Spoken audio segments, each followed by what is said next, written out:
Hare Krishna, Krishna Krishna, Hare Hare, Hare Rama, Hare Rama, Rama Rama, Hare Hare.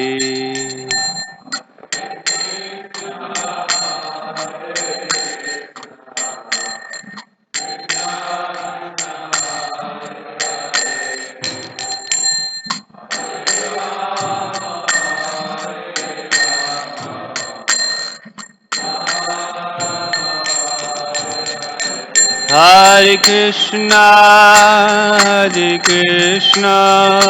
Krishna Krishna, Hare Hare, Hare Rama, Rama Rama, Hare Hare.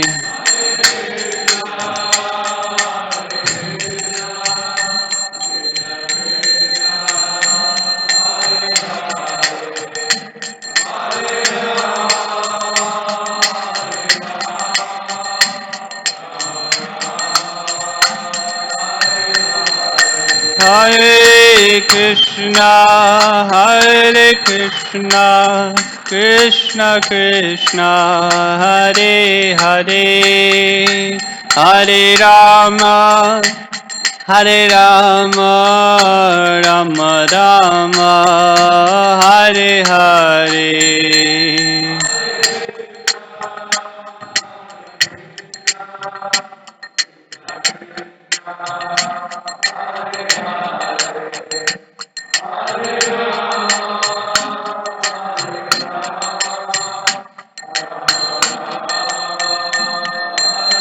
Jai Jai Prabhupada, Prabhupada, Prabhupada, Jai Jai Prabhupada.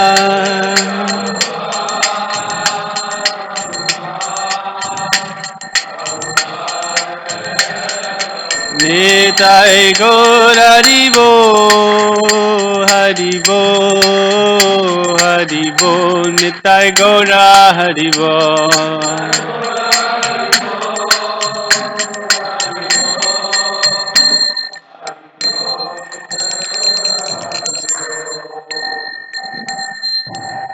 Srila Prabhupada ki, Kantaraj, Srimad Bhagavatam ki, Samaveta Bhakta Vrinda ki, Nitai Gaur Premanandi.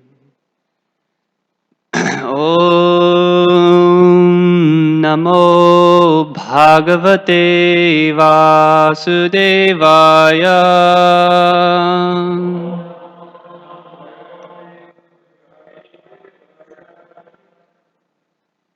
Om Namo Bhagavate Vasudevaya.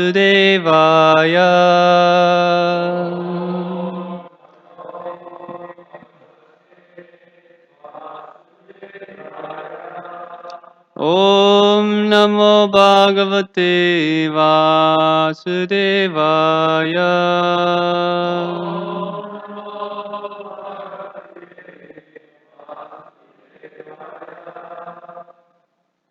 Continuing readings from Grantaraj Srimad Bhagavatam, 10th Canto, Chapter 20, Text 16. Marga Bhabruvuhu Sandigdhas Trenaish Chana Hi Asamskrita Nabhyayamanaha Shrutayo Dvijay Kalena Chahata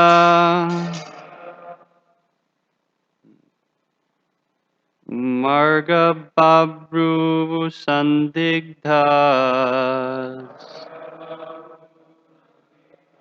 Trinaishchanahya Samskrita Nabhyasyamana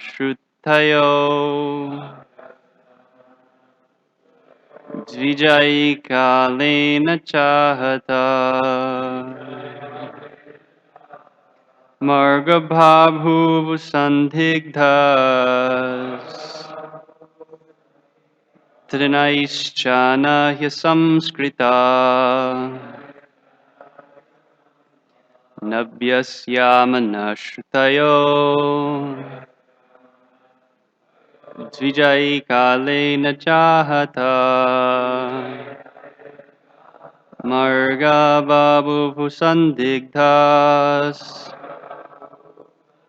Trinaishchana hyasamskrita Nabhyasyamanashrutayo Dvijaikalena chahata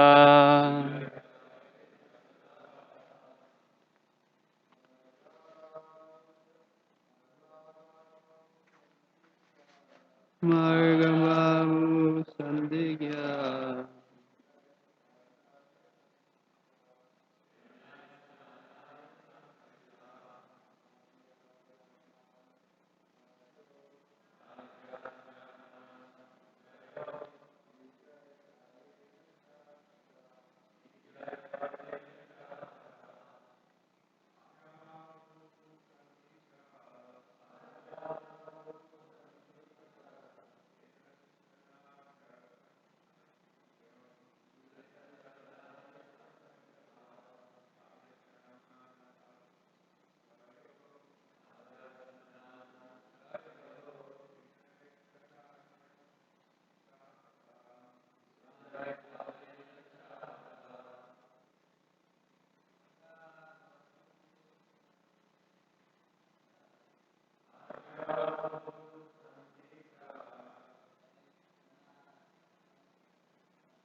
Marga, the roads, Babhuvuhu, became Sandigdha,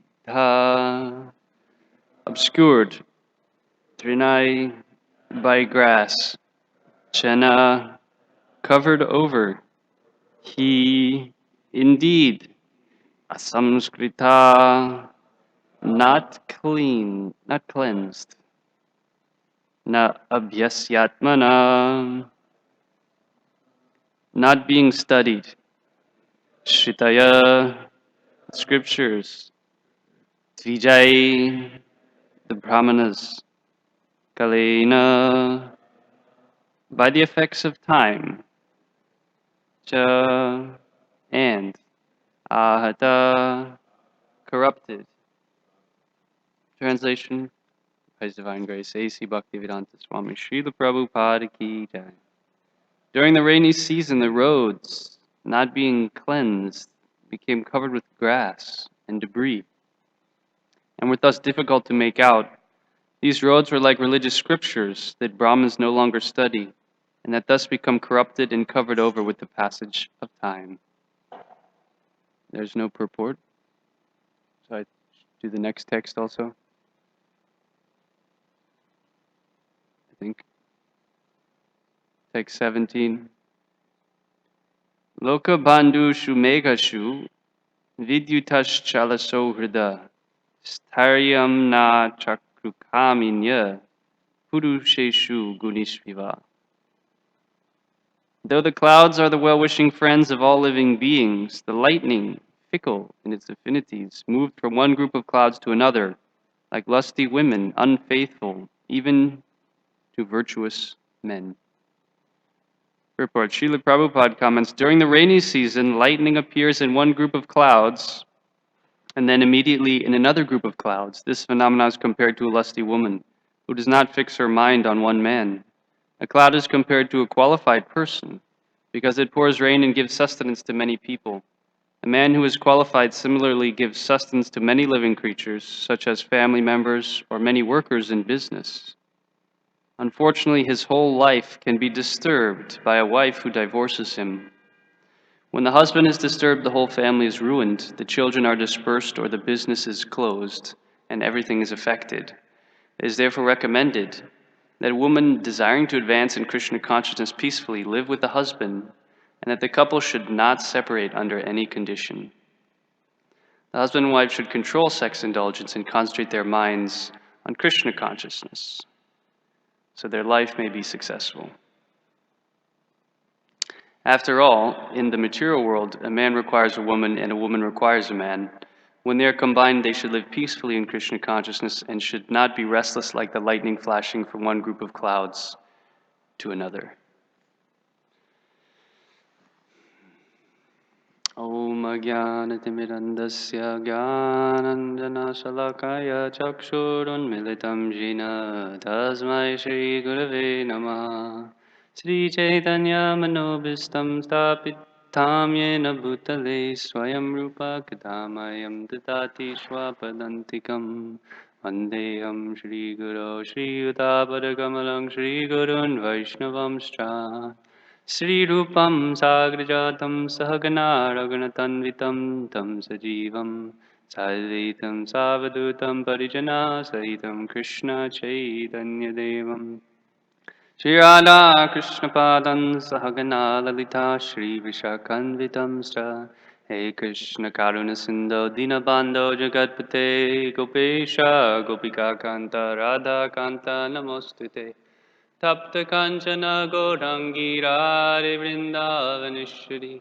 Vrishabhanu Sute Devi Pranamami Hari Priye Vancha Kalpatarubhyascha Kripa Sindhubhya Eva Cha Patitanam Bhavanebhyo Vaishnavibhyo Namo Namaha Jaya Shri Krishna Chaitanya Prabhu Nityananda Shri Advaita Gadadhar Srivasadi Gaur Bhaktavrinda Hare Krishna Krishna Krishna Hare Hare Hare Ram Ram Ram Hare Hare. Hare Krishna everyone, devotees, good morning. Thank you for joining us. We do ask your deep blessings and prayers that can share something this morning. If the devotees are compassionate, then anything's possible. So we very much appreciate all of your association. By your well wishes, we can try to extract something here.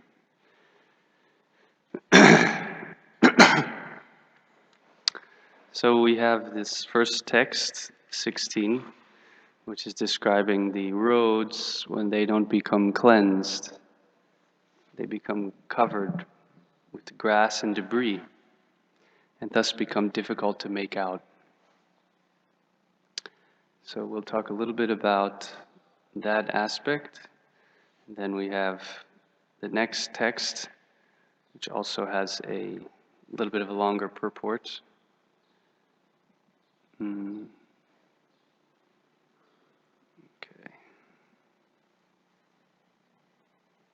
Yeah, so we have one, two, a few points I wanted to try to bring up.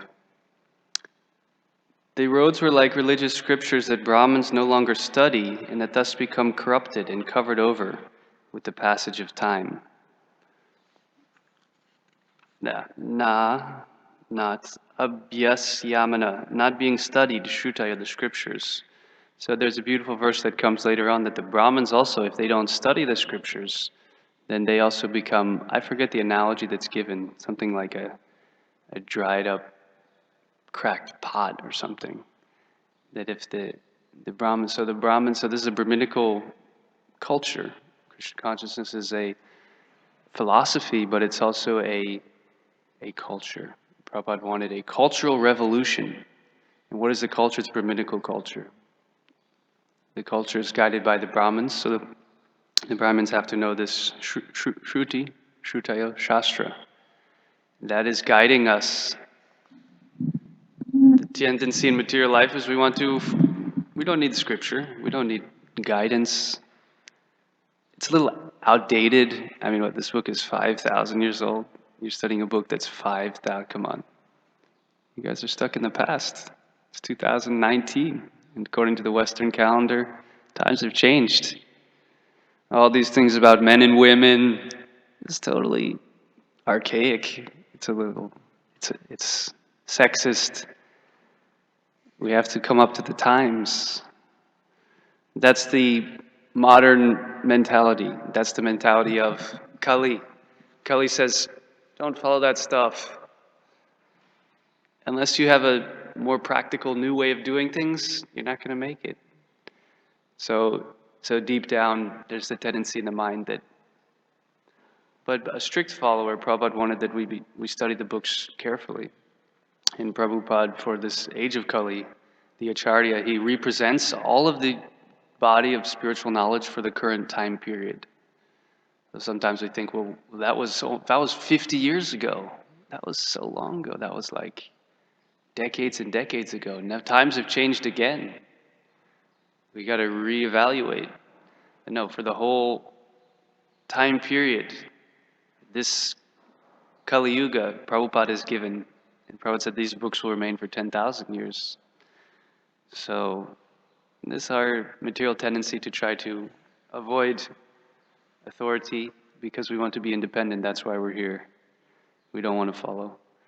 But for the devotees and for Brahmins, then the Shastras, their guiding light, their activities, unless it's guided by that, then we can't expect very much progress in spiritual life.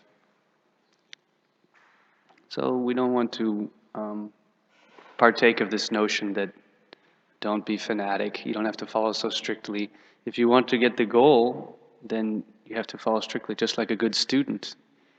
You know, this verse is saying that the students, they're no longer studying, so the books become old and corrupted. Sometimes you see that, or sometimes we feel like that. We go into our room, we have so many books, but there's like this dust. So to get the fruit of the activities that we're doing, we have to be deeply rooted in that sambandha jnana. And that foundational spiritual knowledge of Krishna's position, and then the abhideya, and how to engage in that will lead to the goal. We can't expect to get the goal unless we have that foundational knowledge and we're carefully following the process. So we want to take advantage of Prabhupada's mercy. You know, Prabhupada sacrificed his life and his sleep for sharing this, representing this. That's the representative. He represents. So we all are called, and we have the requirement. It's a duty, actually. It's a duty. We're Brahmins, or we're aspiring Brahmins, so we have a natural duty to study Scripture and teach Scripture.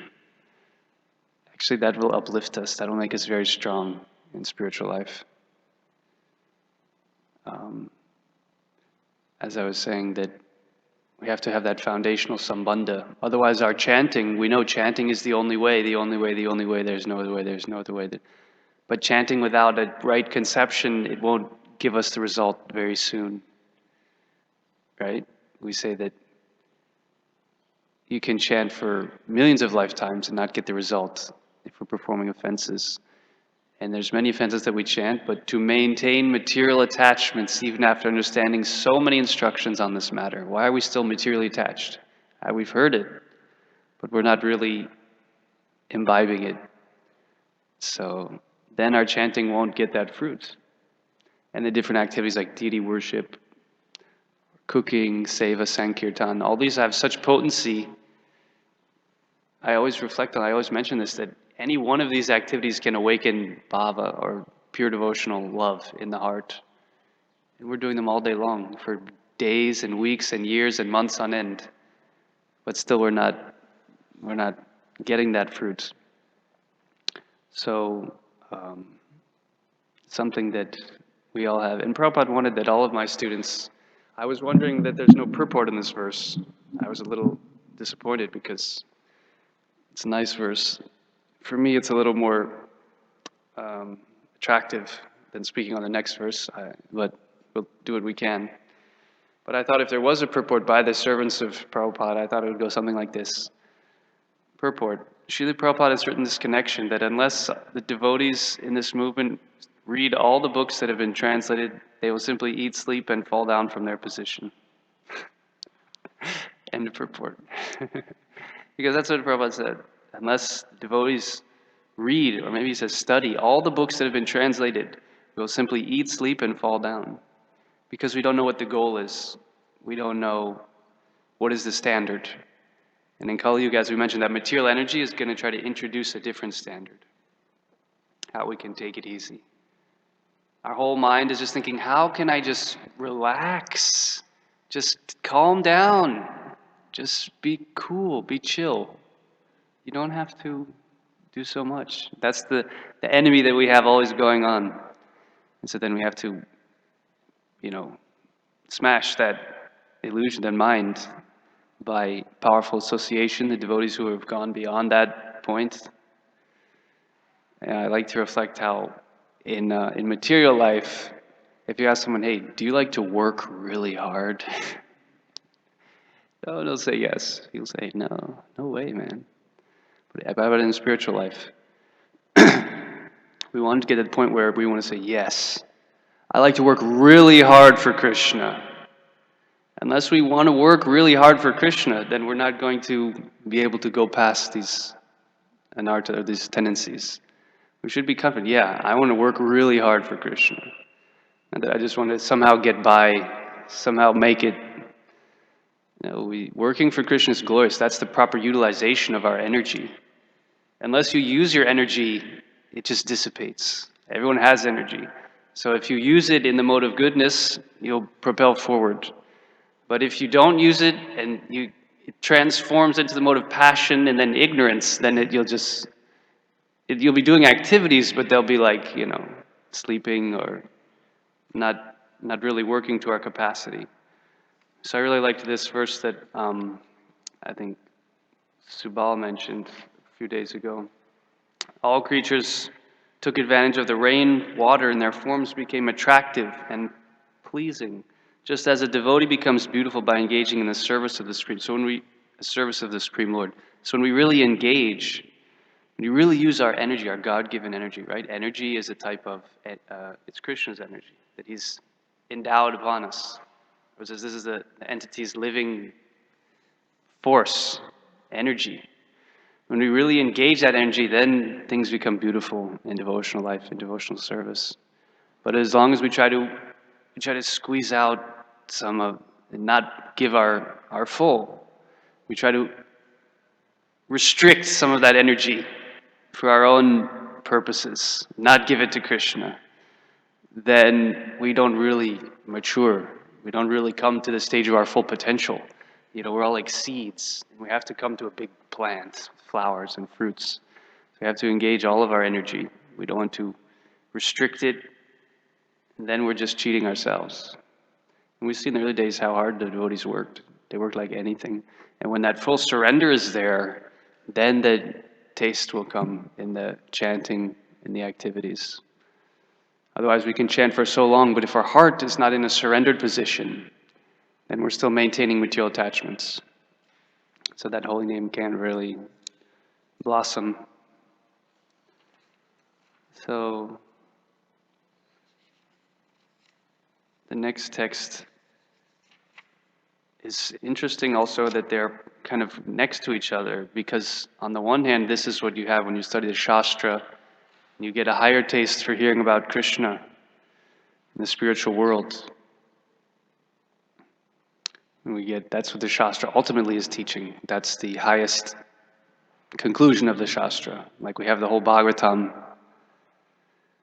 But the essence, I've heard that there's about 180 chapters in Srimad Bhagavatam, and 90 are Krishna's pastimes. So half of it that is the ultimate subject matter of the Shastra, of the scripture. The Bhagavatam is the essence of all the Vedas.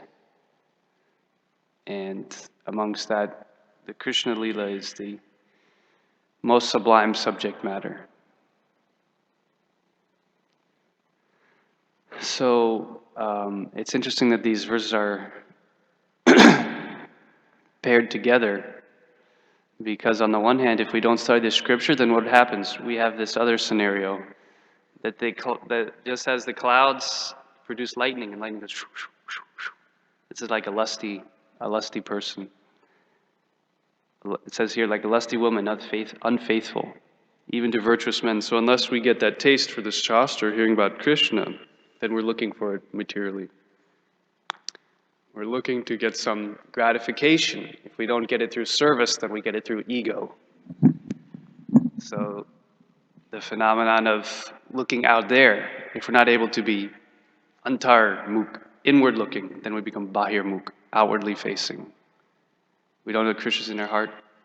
Sarvasya chaham hridishani vishto. Krishna's in our heart. We have to learn how to look within. Otherwise, we want to look out. We want to see a beautiful form out there. And then this phenomenon of here, there, here, maybe I'll get in this relationship. And so that is also the material energies mastermind. Krishna is so expert, Daksha, and also his servants are very expert. So Mahamaya is so expert. The way that the man's psychology is, he's just looking for something. And the woman's psychology, she's also just looking for something. And they happen to both complement perfectly what each other were looking for, generally speaking. So Maya knows exactly how to present something. It's like there's a puzzle piece for Krishna. And if we don't put Krishna there, then there's a same exact shape, but it's the opposite sex, or it's the object of sex attraction. It completely, at least theoretically, that's what we think it will do. Of course, nothing can actually fulfill that need, but it takes that shape. And so that's the psychology of this material world, that we think, I'll get it here in a certain way. So, and then in one relationship, Prabhupada is emphasizing the purport that actually they shouldn't separate under any circumstance. It is therefore recommended that a woman desiring to advance in Krishna consciousness peacefully live with the husband, and that the couple should not separate under any condition. That's what Prabhupada's instructions. His instructions are in his books. So we shouldn't, this divorce culture, it shouldn't be there. This is a gap for us. Second wife, third wife, or second husband, third husband. It's not authorized, it's not Vedic, it's not Brahminical culture. And obviously that's difficult because in the beginning, again, there's this very mystical attraction. It makes it out like, wow, this is going to be so exciting, and this is going to just stay forever. It's going to just continue to grow. But after a few years, studies show that same attraction, it just dissipates. And then you have a lifetime of, okay, now we have to work with each other. We have to deal with each other. We have to, we more or less have to come back to reality, because that period is, and now we have to live with this person for the rest of our life. And let's try to make it work. So the point is that if the devotees if we can cultivate these qualities, trinadapi sunichena tadorivaseshana amanina manadina kirtaniya sarari, then even if there's difficulties, even if there's all these challenges, we can take it as a purification experience. We don't want anyone nagging us. We don't want anyone getting in our face. We don't want to be criticized by anyone. So I have to live with someone where this is going on. Ooh, it's too difficult. Better we just forget it, go our own ways. But no, to stay there in that relationship, and that's the injunction of the Shastra, because then you're going to have to take all of that garbage, all of the difficulty, the unpleasant stuff, and you're going to have to tolerate it, and you're going to have to tolerate it. And then you're going to grow from that to take the humble position. So that's sometimes where the most growth I find is being in a situation where we're getting a lot of difficulty or unpleasant things, just to accept it and embrace it, that this is for my purification. Otherwise everyone will just say, oh, you're so great, you're such a wonderful devotee, they'll start glorifying. But rarely will someone just come and criticize or chip away at us, tell us our faults. But that's the time when it's the most liberating thing for the soul. Oh yeah, I'm not just so exalted. Someone just point out our flaws. It's the most helpful thing. A Brahmin should consider criticism like nectar and praise like poison. So we want to be in a situation where I'm always just getting the praise, great, but actually we're drinking the poison. We get addicted to poison. And we don't like the situations where I'm getting the criticism. That's actually the nectar. And the advanced devotees, they're like drinking it up. They're like, yeah, just lay it on. What else did I do wrong? Come on. That's all you got? Like, I know I'm worse than that. That's the advanced devotees. And then, Kirtan Nistha Hari, then they can chant. So, we have this point in our society to try to imbibe somehow that the marriage should be a commitment. We shouldn't do so many divorces. We shouldn't divorce as like a Western, this is Kali, the speculative thing. Okay, yeah, you made the promise, but now you don't have to follow that. No, it's a commitment, so it should be stuck to. And Prabhu says, then the life can become successful.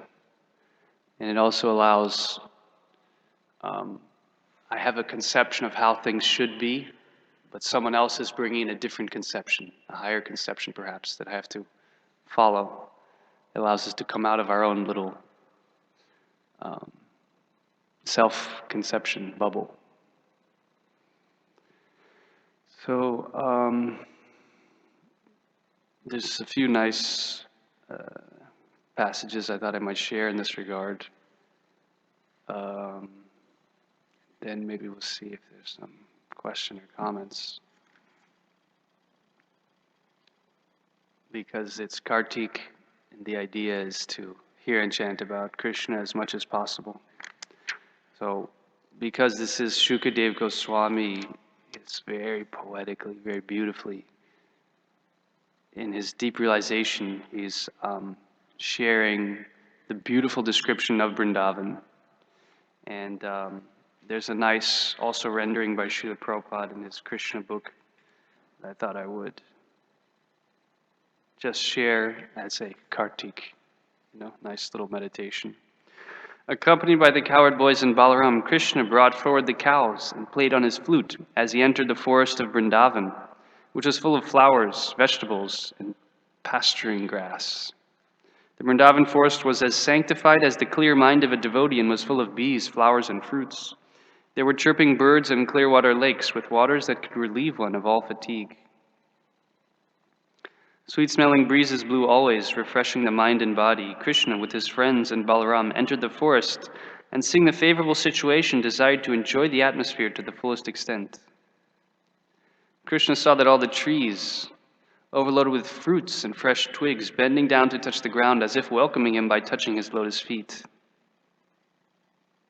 He was very much pleased by the behavior of the trees, fruits, and flowers, and he began to smile, realizing their desires. So this is a nice description. It says here, accompanied by the cowherd boys and Balaram, Krishna brought forward the cows and played on his flute as he entered the forest of Vrindavan. Vrindavan is the land of the highest love. The material love, the shadows of love, as we described here, the difficulties in relationships, it is shamed by this real land of love, the real love that the soul is looking for here in Vrindavan, the highest pinnacle of love of the soul, uninhibited by even awe and reverence for God. in God's supermost personal feature. Loving exchanges, cowherd boys, parental, the animals, the gopis. This is the real level of love. People want love, peace and love. The hippies were looking for peace and love. So Prabhupada said, here, this is the real, you want the real thing, not the artificial thing. Take LSD, and no, this is the real land of love. And that's calling us, Krishna's right here, calling us, beckoning us forward to enter into that realm, but we have to give up these material attachments, desire to take it easy, or to be lazy in our study, our service, and dedicate our mind, our heart, our soul on Krishna. I'll see if there's any comments or question now. Yes. Well,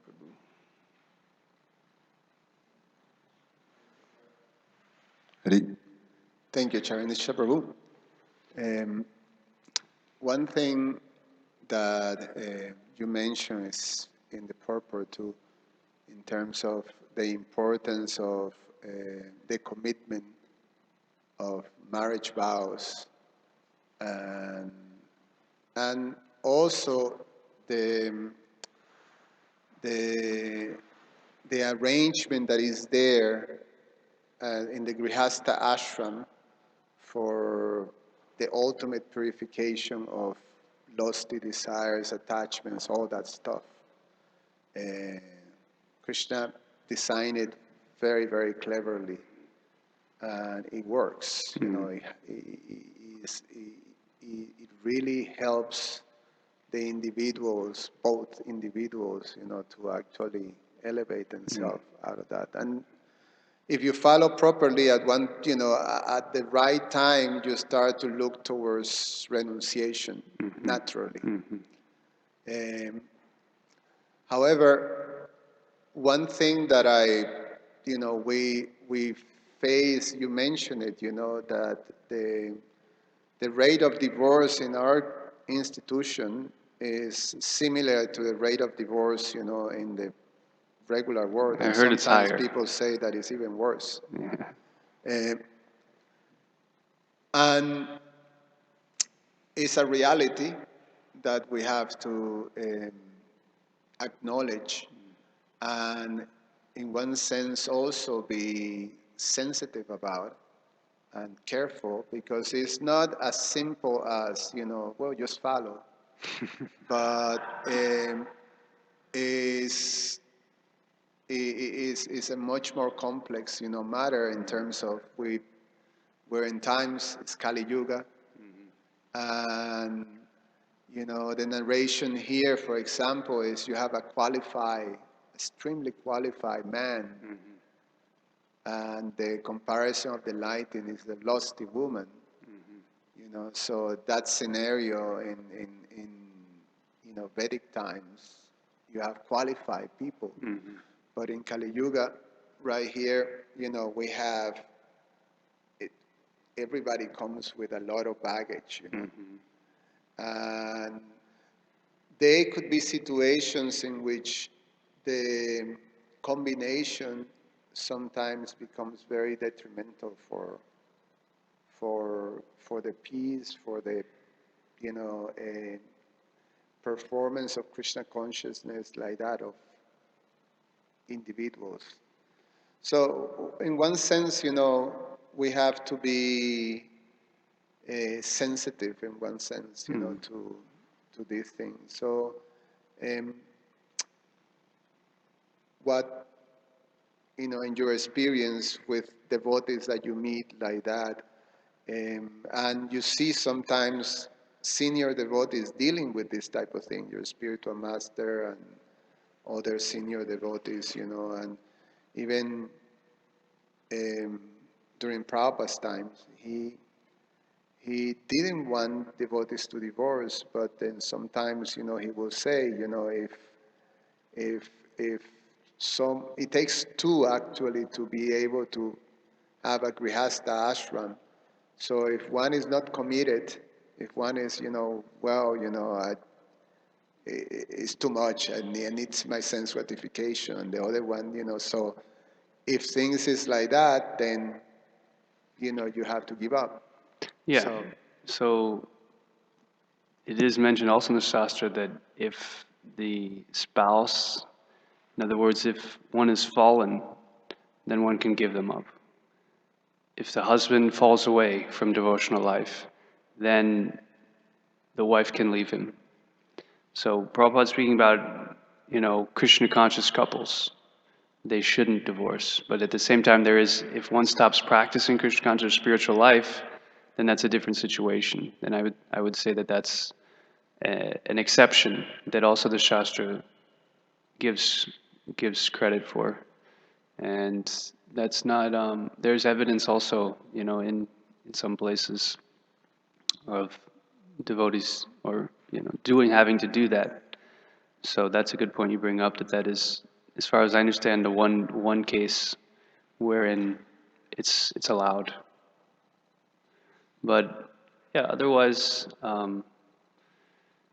if we say it's not favorable for my Krishna consciousness, it really takes a lot of maturity to understand what's favorable for my Krishna consciousness. In the cases that I've seen, it wasn't comfortable, so it didn't work out, and what happened later.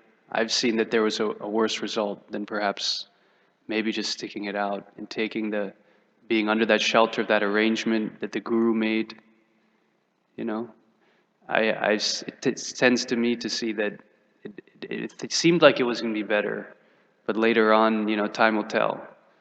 And therefore, Prabhupada's saying that, this is his desire, that under good time, bad time, Chanakya Pandit says, the arguments between a man and wife should be considered like that of, I think, goats, right? Or it may make a lot of noise, it's these big goats, the rams, boom!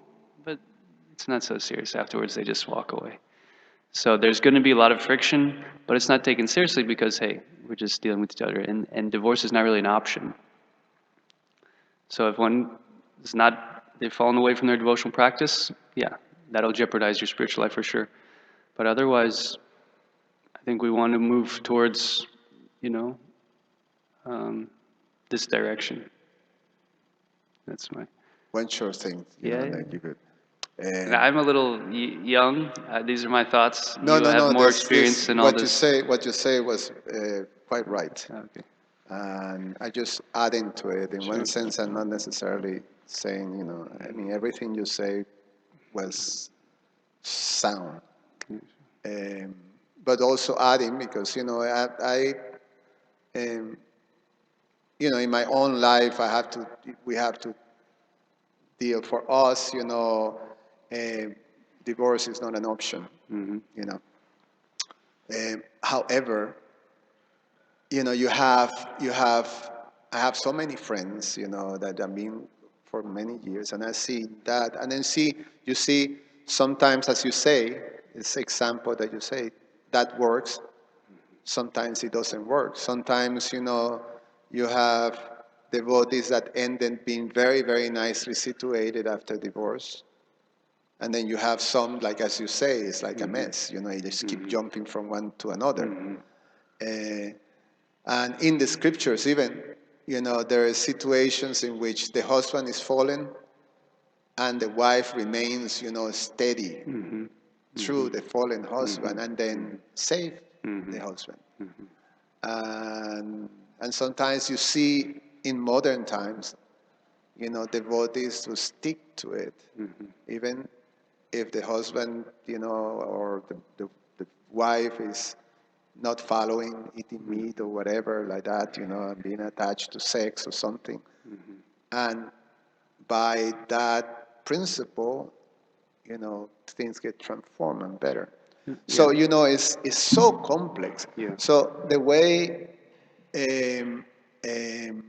there's people in our society that are very expert, example, to guide, because it's very individualized. That's one thing that we discover in Krishna consciousness, that there is not a cookie, a frame for everything, that it works for everybody. is we are very individualized and our situations are very unique in one sense. So you need someone who is expert or a series of a group of devotees that are expert in guiding the situation. And we do have in our society, we have the blessings in our space here to have Krishna Nandini and Tariq Prabhu. And then there's a whole team of people that are part of the Grihasta, thing. And they guide people like that, so so it's just just sharing some. Yeah, thank you. I had another thought also that a lot of times what we also don't sometimes consider is how we are a part of a larger organism. How we're part of a real family and unit in culture. And so sometimes like the Vedic injunctions may seem very, very stern. Like previously, if a woman would be touched by another man, then she wouldn't be married. We might think that is just not practical. That's like not a good idea because it's not fair. But what happens is when there's a culture, the idea is that then chastity becomes something very, very important, and then good families and good children. So you might think, yeah, I need to do the divorce, but then that can influence it cultural. Hey, they got a divorce. So then it can become more like, now it's a cultural thing. Whereas understanding that there is a deep, deep intelligence behind Varnashram, and that what does it do to the kids? Prabhupada says here, the family, the work, everything becomes devastated. So if it does become a culture, then this family unit breaks down. And then from there, there's unwanted children. And so there's all of these complications from that also, just another angle. But I've stressed that point enough. I appreciate your point on also careful guidance is needed. Yeah. Thank you very much, Prabhu. I think Kishore Prabhu had a go.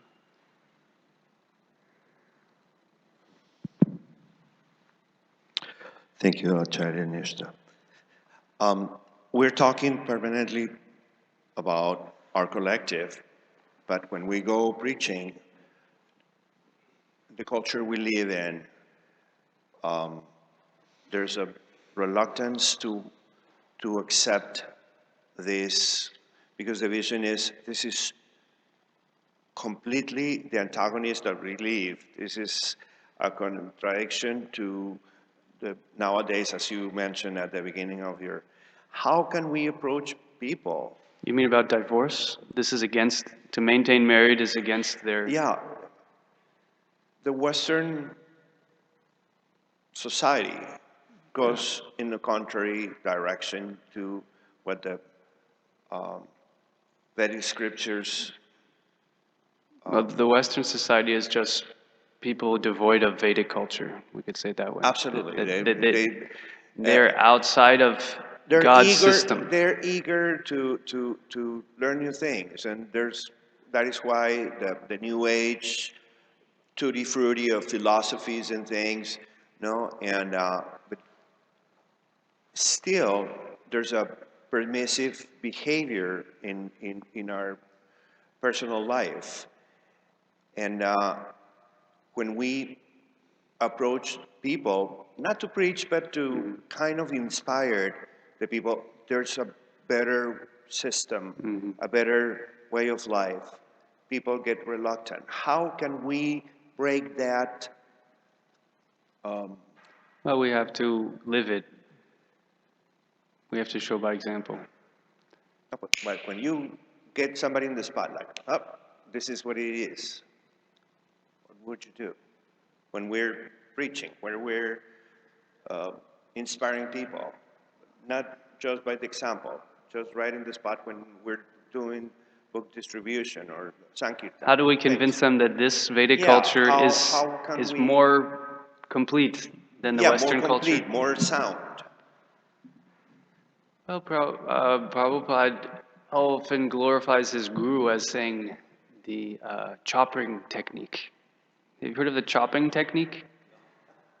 The idea is that sometimes more effective than presenting a good alternative is destroying the bad alternative. So Bhaktisiddhanta would chip away, and Prabhupada also, at the So many classes of Prabhupada, what is he saying? He's saying, these fools and rascals, this rascal civilization, he's just smashing. So that's also, we have to present Krishna also, but we also have to reveal the shortcomings of their approach, which is not very difficult. And sometimes that sinks in deeper. Most people don't even think about that. Like these kids are just going to school, paying thousands of dollars. You're saying, I just tell them, unless what you study brings happiness, what's the point? So we can expose okay, this is our culture. What is your culture about? Like, what is the philosophy of your culture? The body is temporary. Try to enjoy unlimitedly as intensely as you can before your body dies. Is that does that sound like a good philosophy of life? So they don't have that higher thinking yet about what they're even doing in life. So we have to just point out, hey, did you ever see it this way? Have you really thought about what you're doing or what society is trying to do for you? Where, consumerism and materialism becomes the goal of life. Do you think that's the highest calling for the human being? So there's two angles that we try to share.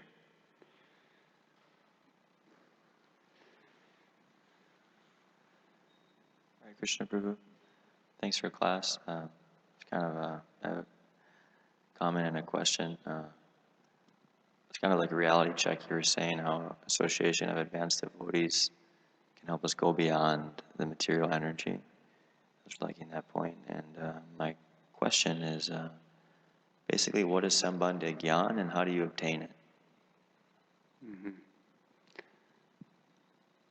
So you appreciate the point about seeking out senior association. And then related to that is Sambandha Gyan. Yeah, that's my question. What is that exactly? Is it you're saying it's Krishna's position, or how do you obtain Sambandha Gyan? Sambandha means relationship. So Prabhupada says it means three things. What is my identity? What is my constitutional position? What is my relationship with Krishna? And what is Krishna's relationship with this material world? If we know, first is to know who I am. There's no Sambandha Gyan without knowledge of the self, because we'll still be in the bodily consciousness, so we'll still have all of these misconceptions about life. It's very deep-rooted. What am I supposed to do in life? So what is the soul? Then what is my relationship with my source? Aham adir hi devanam maharshanam jasarvasha. Then Krishna says, I am the source of everything. All the devas, all the rishis, the sages, everyone comes from me. Aham sarvasya prabhavo. Mata sarvam pravartate. So Krishna is the fountainhead of everything. So then we understand my relationship, my most important relationship is my relationship with Krishna. I have other relationships. I have relationships with other objects and items. The most important and the source from which everything comes is Krishna. Ishvara Parama Krishna. Sachidananda Vigraha. Anadir Adir Govinda. Sarva Karana Karanam. He's the cause of everything. So whatever we conceive of, if we don't see it in relation with the source, then that's Maya. Tadvidyam Atmano Maya Yatateshu Nateshaham. It's a shadow. It's like an illusion. But reality means seeing something also connected to its source. So in that way, one can see Krishna everywhere because everything is a result. And what's the source? So we understand Krishna is the cause of all causes, the source of everyone. The most important relationship in my life is my relationship with Krishna and Radharani and our Ishtadev. And then what is Krishna's connection with this material world? So I can understand those things, but unless I know what is this place around me, what is the nature of this world, I can still be deep in illusion. So then Sambandha is to know The material energy, it's one of my Shaktis. Bhumirapo nalovayu kamano buddhirevacha. Ahankara ityame bina prakadrashta. It's my separated material energy. So Prabhupada says that one who knows that there's nothing beyond Krishna, that's the platform of real fearlessness and happiness in life. There's nothing outside or beyond Krishna. There's nothing separate from Krishna. There's nothing separate from Krishna. Krishna is everywhere, he pervades all things. So then we can see this whole material world as also a product of, it's one of Krishna's energies. So then we can respect it and not try to exploit it. Because if we don't see its source, then what does it mean? It's for me. Because that's our ego's dictation. This is mine. I can enjoy this. But the sambandha means everything. There's nothing outside of Krishna's energy. So you can't be a thief if you know the owner. Or if the police are right there looking at you, then you don't steal. When you can see that everything belongs to Krishna. So therefore, it's mentioned that you can't actually renounce something, because what can you renounce? You don't own anything. So when that, not just philosophically, but it becomes kind of ingrained in our consciousness through sadhana bhakti, then Krishna is more accessible to us, because that ignorance is more dissipated. Is that okay, Prabhu? Hare Krishna. Thank you all for your kind attention. Asking for your well wishes and blessings. Thank you for the opportunity to try to serve Srila Prabhupada ki jai. Grantara Srimad Bhagavatam ki jai. Nitai Gaur Prema.